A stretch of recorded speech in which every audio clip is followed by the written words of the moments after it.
L'atiéké est une semoule de manioc cuite à la vapeur, consommée humide, au goût légèrement aigre et servie en accompagnement de poissons frits ou de plats en sauce.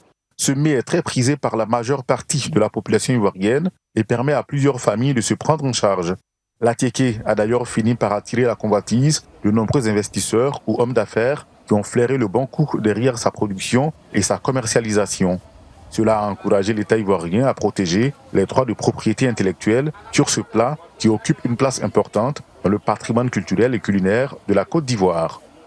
L'objectif recherché par le gouvernement de Côte d'Ivoire, c'était plutôt d'empêcher l'utilisation de l'appellation atiéké par d'autres pays, puisque, comme je le disais tantôt, c'est un élément qui est lié au patrimoine culturel, culinaire de la Côte d'Ivoire. Donc nous avons utilisé la marque collective donc, pour renforcer la protection de l'appellation atiéké, étant entendu qu'une marque donne droit à titre exclusif à son détenteur.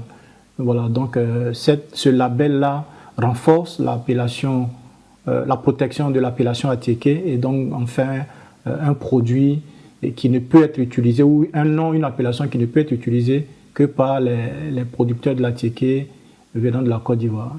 L'IGP, indication géographique protégée, est un instrument juridique mis en place pour organiser la gestion et la défense du label et du nom d'un produit contre les usages frauduleux sur les marchés à l'échelle nationale et internationale. Son obtention pour l'atiéké des lagunes est le résultat d'un long processus. Le directeur général de l'Office ivoirien de la protection intellectuelle, OIP, estime que cela offre des avantages aux acteurs du secteur. Quand vous allez sur le marché en tant que consommateur, quand vous allez acheter de l'atiéké, vous allez regarder est-ce que c'est un produit qui a l'insigne atiéké, le label atiéké. Si ce n'est pas le cas, vous êtes en train d'acheter un produit de contrefaçon.